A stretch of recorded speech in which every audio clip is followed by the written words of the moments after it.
fiz essa intimidade perto dele, o fogo não pode se apagar. O fogo não pode se apagar. E assim como Jesus curou quando esteve sobre a terra e tem curado durante o tempo todo, desde que partiu até este dia, continuará curando. E eu te digo, se caminhas com o Espírito, ouça o que o Espírito Santo diz. Farei maravilhas que não foram feitas em toda a terra. Será coisa tremenda a que Deus fará contigo. A que Deus fará contigo. Eu quero dizer-lhe que o Deus que está sobre a sua vida é um Deus para o qual os impossíveis não existem. Não há nada impossível para Deus. Não há nada impossível para Deus. Não é por força, nem por violência, mas pelo meu Espírito, diz o Senhor dos Exércitos. Na cruz do Calvário, Jesus não só morreu por nossos pecados, mas também o fez para curar todas as nossas doenças. Por suas feridas, fomos curados. E quando o Senhor manda chamá-los, eles se animam. E Bartimeu diz a palavra aqui, jogou fora sua capa e seu bordão. E foi para onde Jesus, e porque jogou a capa, será o sinal de que ele era um cego. Porque tinha a certeza de que o Senhor Jesus Cristo ia lhe curar. Amém? Aleluia! Dê uma salva de palmas ao Senhor. Ela vinha ao avivamento desde que era um bebê. Toda a sua vida ela esteve aqui no avivamento. Mas, durante a pandemia, ela procurou uma igreja que fosse próxima para poder ir. No início, ela diz que se sentia bem. Com o tempo, começaram a maltratá-la, a ferir seu coração. Uma jovem mulher diz: não estou doente em meu corpo, mas meu coração está partido. E ela está sentindo esse toque de Jesus, curando o seu coração. E ela disse que hoje o Senhor restaurou seu coração e ela se sente em paz. Amém, aleluia! Deus tem um propósito para a tua vida. Ele quer te usar aqui em tua igreja.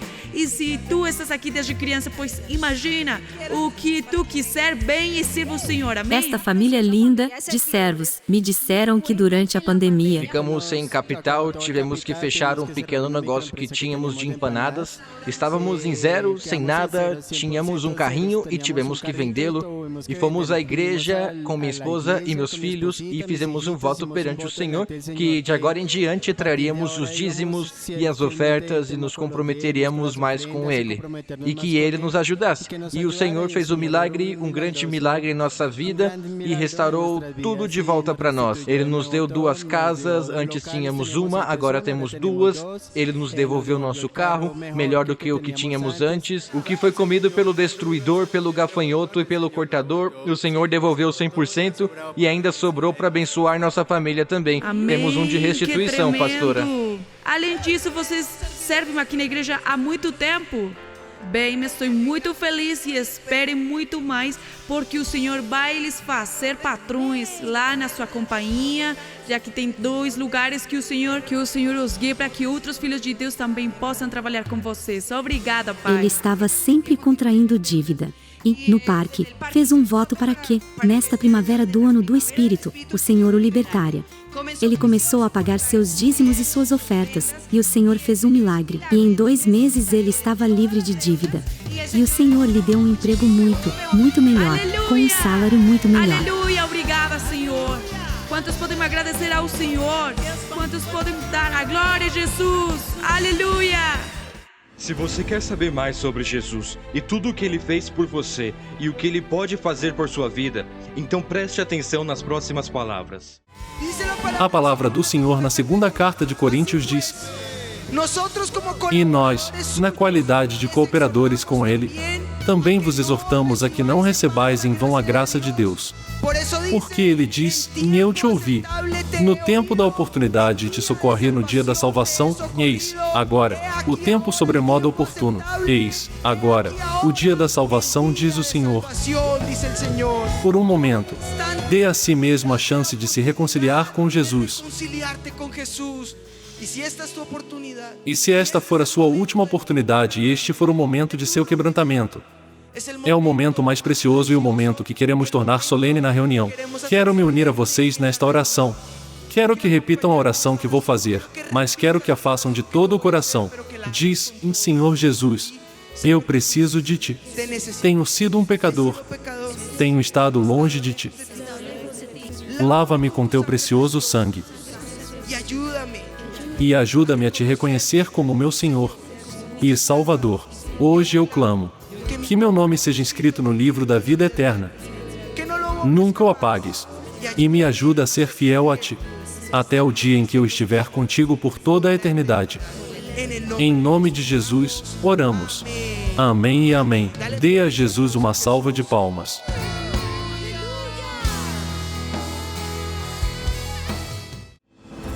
A seguir, você ouvirá palavras que podem edificar sua vida e dar a convicção em sua alma que Deus sempre lutará por ti.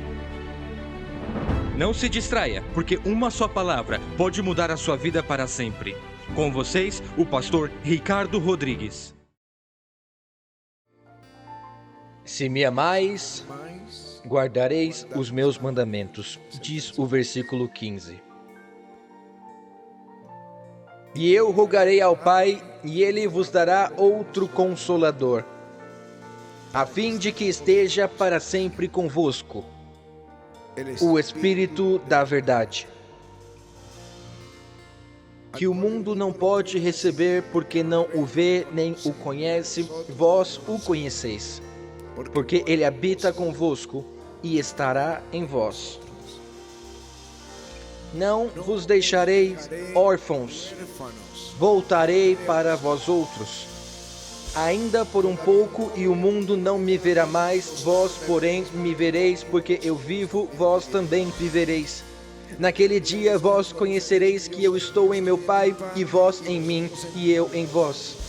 Aquele que tem os meus mandamentos e os guarda, esse é o que me ama, e aquele que me ama será amado por meu Pai, e eu também o amarei e me manifestarei a ele.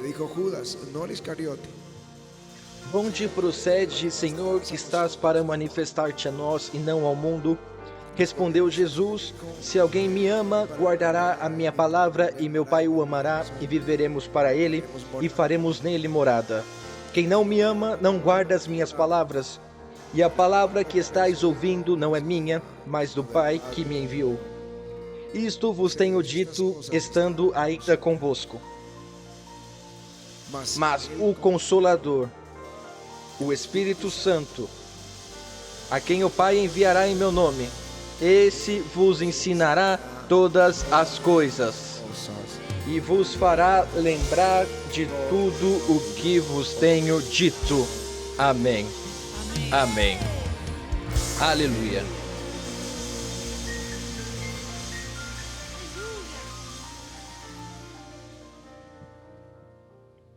Talvez um dos livros mais influentes do Antigo Testamento seja o Êxodo, que significa saída, que fala da libertação de Israel.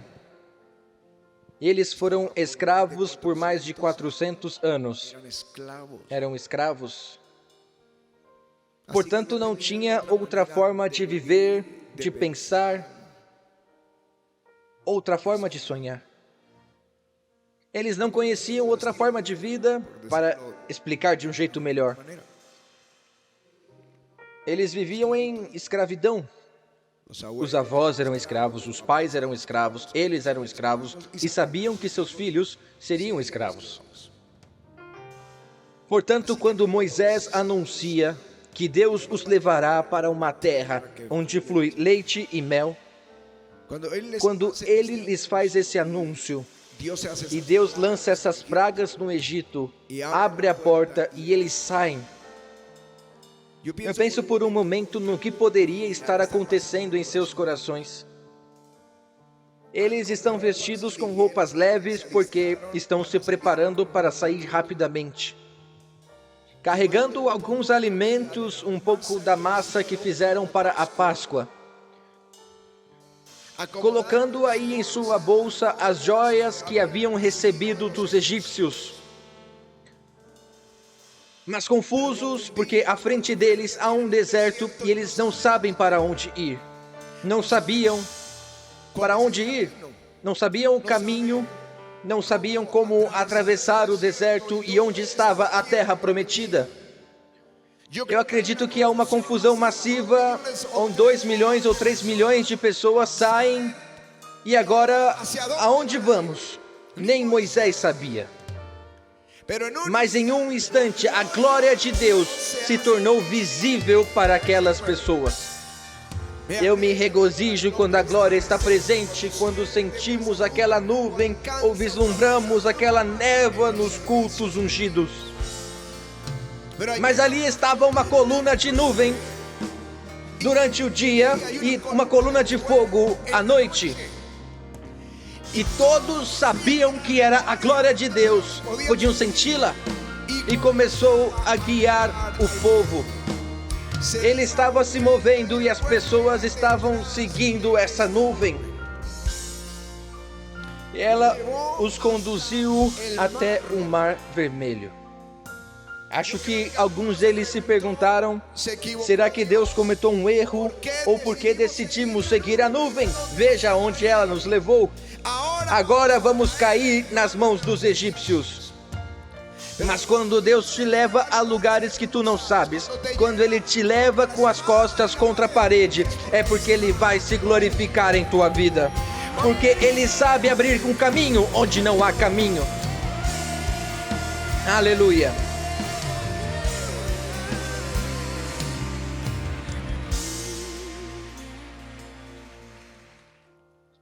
E as escrituras dizem que Deus soprou, Ruach está aí, e abriu um caminho para o seu povo. E algo único aconteceu.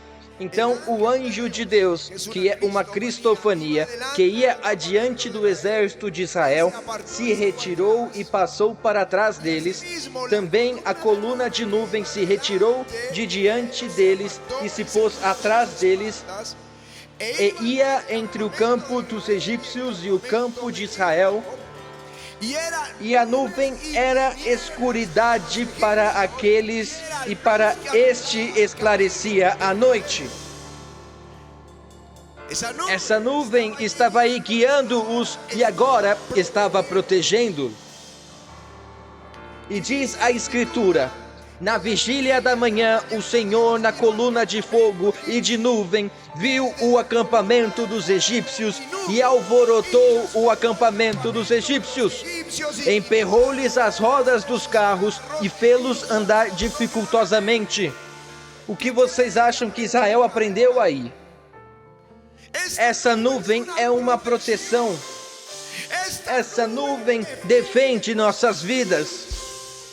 Era um lugar seguro para eles. Eles estavam protegidos sobre aquela nuvem. E as escrituras dizem que eles a seguiram. No livro de Números diz que eles construíram o tabernáculo. A nuvem cobriu o tabernáculo. E à tarde havia sobre o tabernáculo como um aspecto de fogo até a manhã. E assim era de contínuo, a nuvem o cobria, e de noite havia aparência de fogo. Quando a nuvem se erguia sobre a tenda, os filhos de Israel se punham em marcha. E no lugar onde a nuvem parava, aí os filhos de Israel acampavam. Segundo o mandado do Senhor, os filhos de Israel partiam, e segundo o mandado do Senhor se acampavam. Por todo o tempo em que a nuvem parava sobre o tabernáculo, permaneciam acampados. Quando a nuvem se detinha muitos dias sobre o tabernáculo, então os filhos de Israel cumpriam a ordem do Senhor e não partiam. Nunca se afastou a nuvem de Israel, apesar dos seus pecados e de sua teimosia. Ela nunca se apartou. Aquela nuvem estava lá, era uma proteção para o povo. O Salmo 99 diz, na coluna de nuvem falava com eles. Falava com eles, ensinava-os. E assim disse Neemias, prometeu-lhes, mas também os repreendeu. Essa nuvem os guiou por 40 anos até as portas da terra prometida, a terra que mana leite e mel. Israel tinha apenas uma coisa a fazer: segui-lo. Eles só tinham que segui-lo. Durante 40 anos, eles só precisavam seguir a nuvem. Se alguém saísse da nuvem, morreria. Primeiro, eles não sabiam o caminho. Segundo, a nuvem era uma proteção. A noite era um pilar de fogo. O deserto tem animais letais que saem à noite. Tarântulas, escorpiões, roedores, cobras. Todos eles são tipos de demônios, tipos de ruína. Eles saem à noite, mas não suportam o fogo. Portanto, a nuvem à noite, a coluna de fogo, era uma proteção para Israel. Eles estavam protegidos. E durante o dia, no deserto, era a sombra, era a cobertura para eles, a tranquilidade de poder andar sem suar, sem desmaiar. Desmaiar pelo calor do dia. Mas quem se afastava morria. E começam a voar, nós chamamos de urubus, outros chamam de abutres e outros nomes, e o nome que deem, esses animais cheiram a morte. Quando um animal está prestes a morrer, mas não está morto, ele já começa a voar, esperando sua vez. São tipos de demônios. Quando alguém começa a se afastar, eles estão esperando a queda. Jesus disse isso em outras palavras: quem não permanecer em mim será lançado fora como um ramo e se secará. E o apanham e lançam no fogo e o queimam. Por isso Moisés diz: se tua presença não vai comigo, não nos façam subir deste lugar. Ele sabia que se a glória de Deus não estivesse lá, se a nuvem não estivesse aí, o povo pereceria.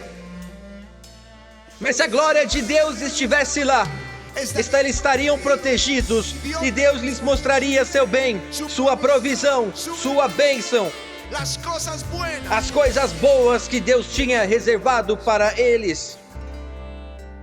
Essa é a história do Êxodo. Mas é uma sombra dos nossos dias.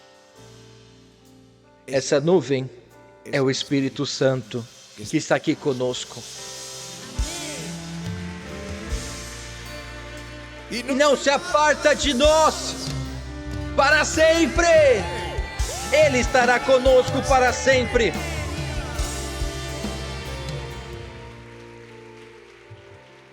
Pensem nos discípulos felizes seguindo a Jesus, aonde eles diziam que eles tinham que ir, eles iam, não importava se subiam na barca, ainda que o ambiente falasse que viria uma tormenta, ainda que parassem na terra de Gadara e os demônios estivessem lá, mas eles o seguiam.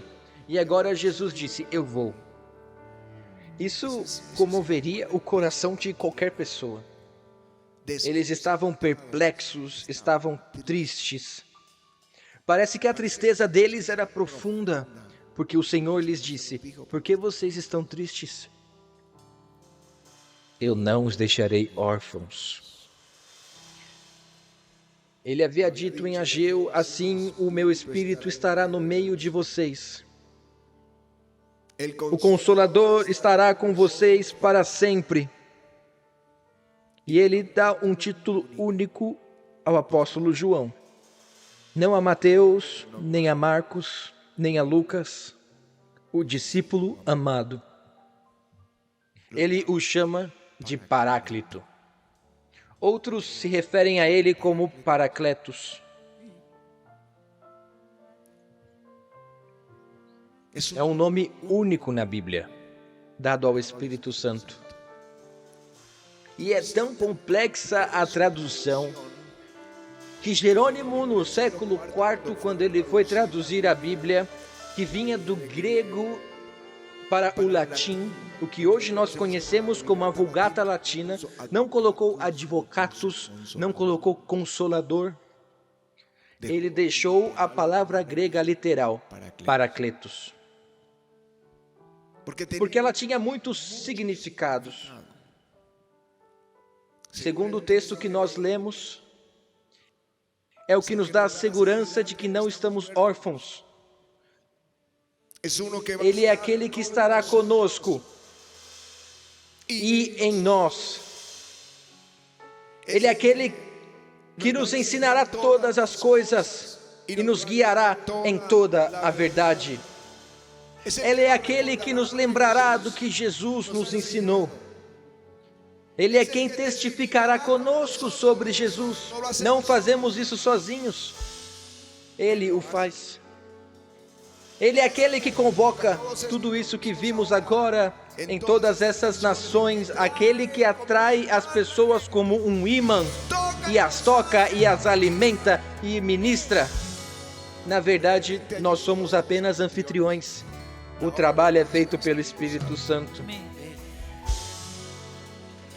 É Ele que convence ao mundo de pecado, da justiça e do juízo. Aquele que nos conduz a toda a verdade e nos diz o que Deus está dizendo. Paracletos.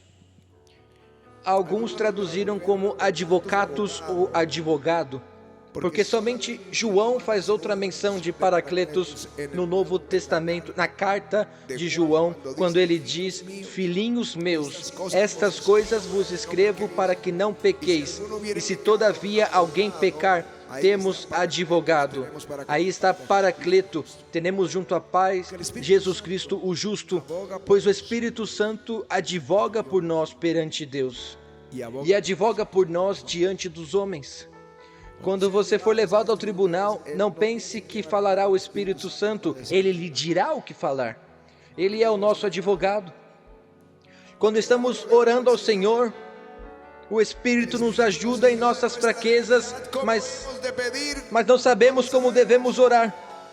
E Ele diz como devemos pedir, como convém pedir, não sabemos, mas o Espírito mesmo intercede por nós com gemidos inexprimíveis. Aquele que sonda os corações, que é Deus, sabe qual é a intenção do Espírito, porque segundo a vontade de Deus, Ele intercede pelos santos. Quando você não souber como orar, comece a orar em línguas, gemer no Espírito nessas línguas, porque o Espírito geme e intercede por você, e Ele orará a perfeita vontade de Deus em seu favor. Ele fará lá ao seu coração o que Ele ouve do Pai. Não é incrível? Que Ele clame por você e o Pai diga a eles que eu os farei prosperar. Diga-lhes que eu os farei prosperar. Diga-lhes que eu os abençoarei. Diga-lhes que eu lutarei por eles. E o Espírito Santo diz a você: eu vou lutar por ti. Aleluia!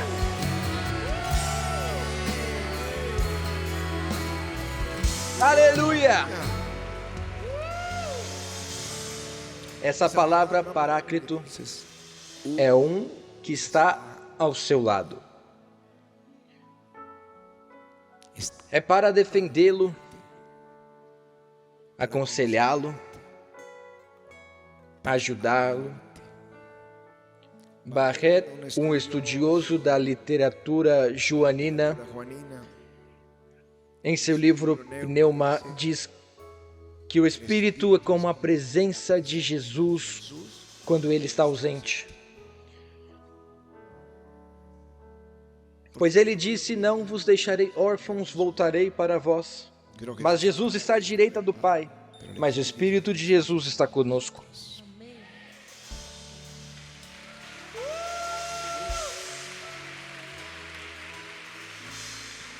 Ele vai te ajudar a passar para o outro lado.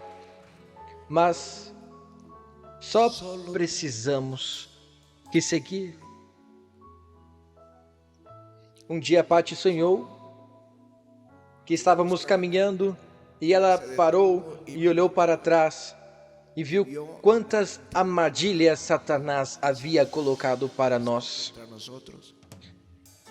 E elas não nos tocaram porque ele estava nos protegendo.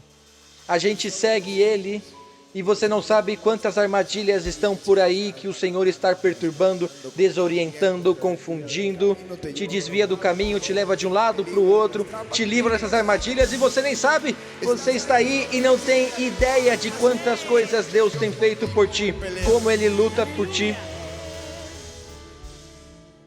Há apenas uma coisa que você e eu temos que fazer: segui-lo.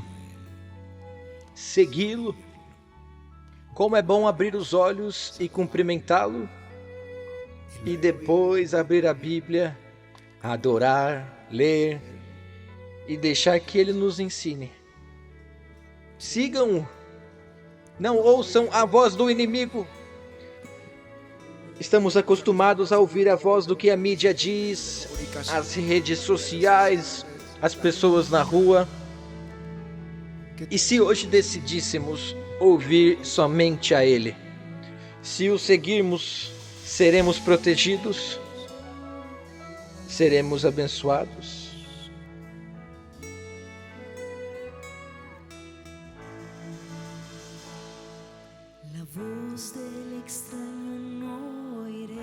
Só a Jesus seguirei.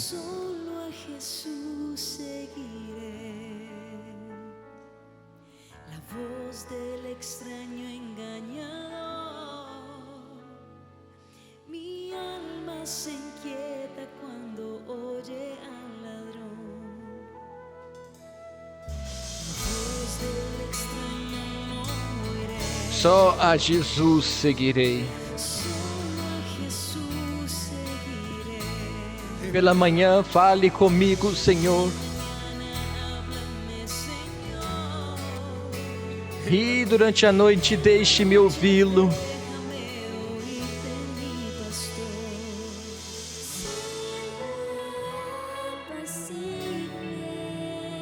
Eu ouço aí sua voz. Assovio pacífico. Sua vida é um Deus para o qual os impossíveis não existem. Não há nada impossível para Deus. Não há nada impossível para Deus. Não é por força nem por violência, mas pelo meu espírito, diz o Senhor dos Exércitos.